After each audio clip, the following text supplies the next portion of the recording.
Assalamualaikum warahmatullahi wabarakatuh. Alhamdulillahirabbil alamin alladzi arsala rasulahu bil huda wa dinil haqq liyudhhirahu 'ala ad-dini kullihi wa kafa billahi shahida walau karihal musyrikun walau karihal munafiqun walau karihal kafirun. Asyhadu an la ilaha illallah wahdahu la syarika lah wa asyhadu anna Muhammadan abduhu wa rasuluhu la nabiyya ba'da amma ba'du. Rabbi sholli sholli wa yassir li amri wahlul 'uqdatam min lisani yafqahu qawli. Puji dan syukur marilah selalu kita panjatkan kepada Allah Subhanahu wa taala.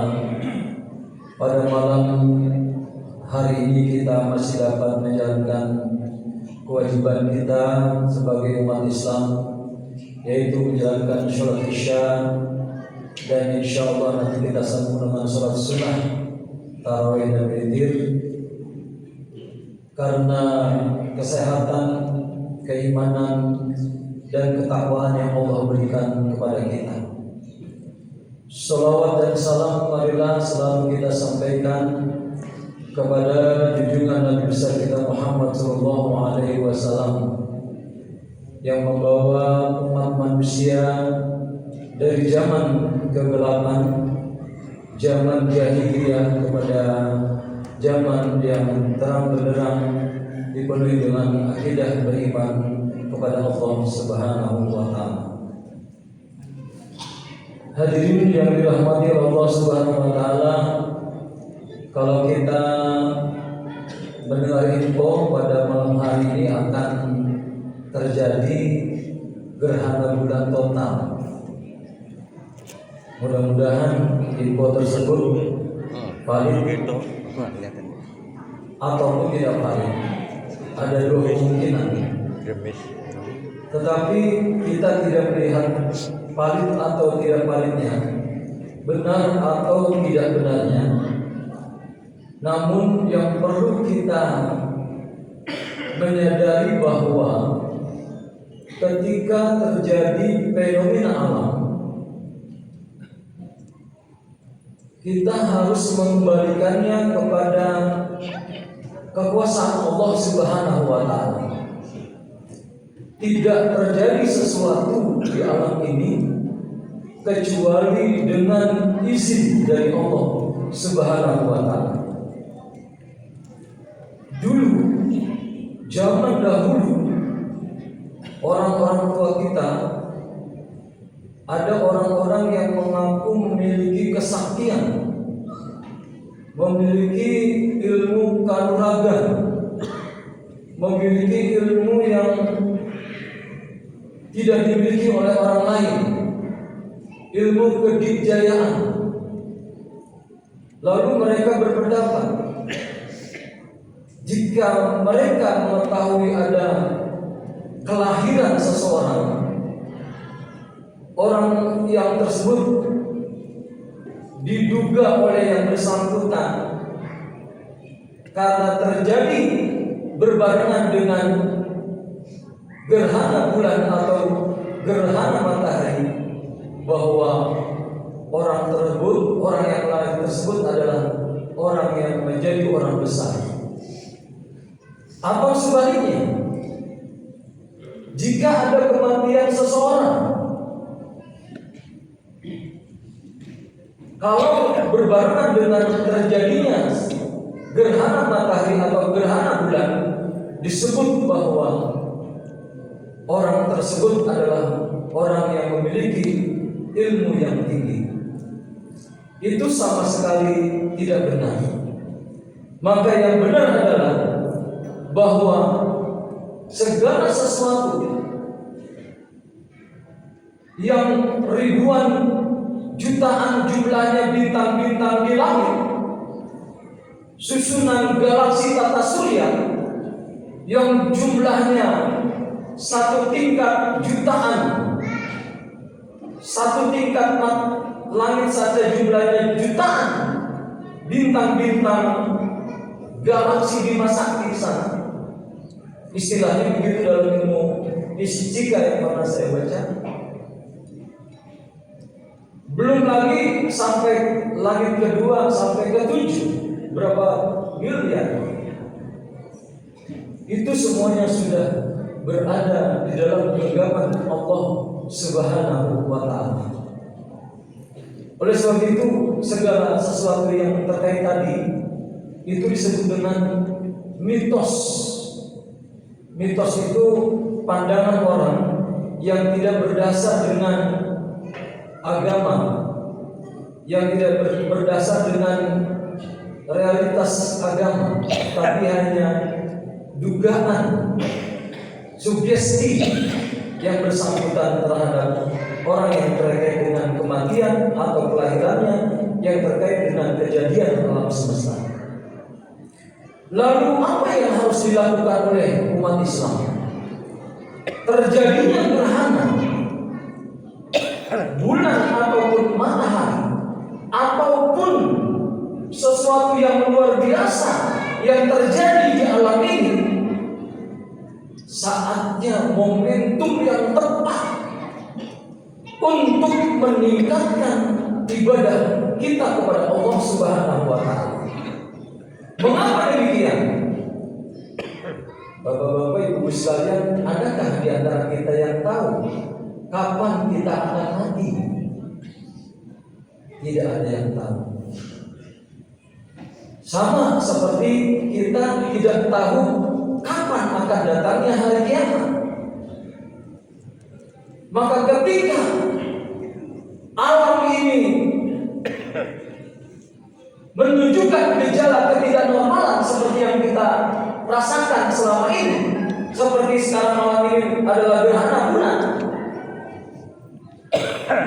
Itu kan gerhana bulan itu terjadi karena matahari, bumi, bulan berada sejajar, sehingga cahaya bulan terhalang oleh bumi. Mohon maaf jika salah.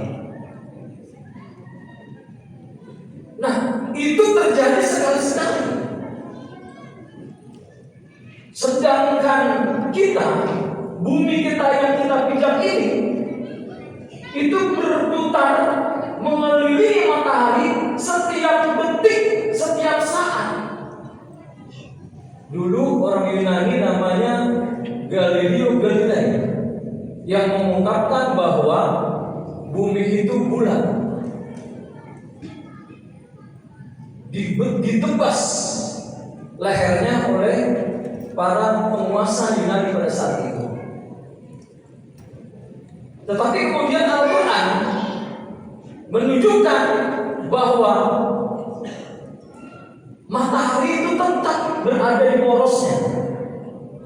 Jadi matahari yang seolah-olah kita lihat dengan mata telanjang kita, yang terbit dari timur kemudian terbenam ke barat, menurut mata telanjang kita matahari yang bergerak.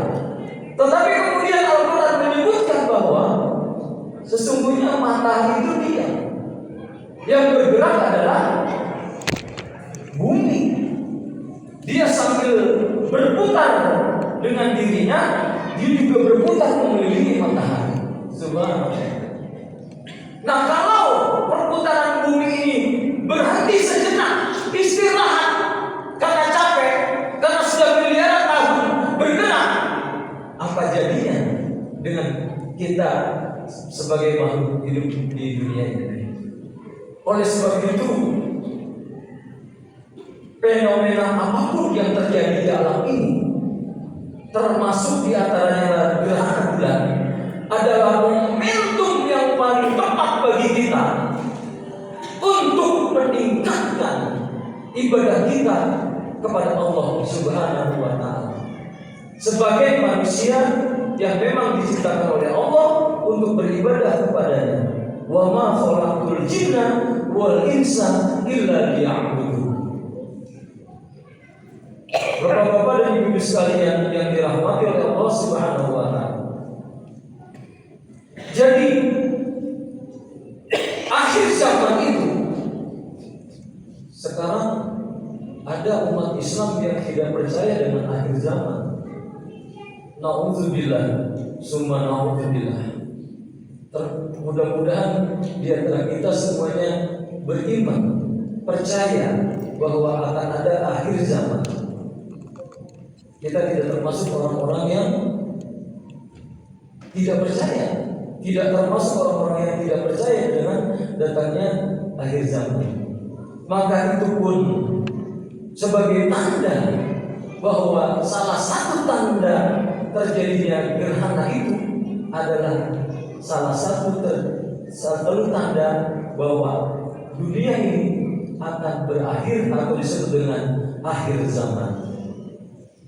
Hadirin sekalian yang dirahmati oleh Allah Subhanahu wa taala. Maka sepantasnya umat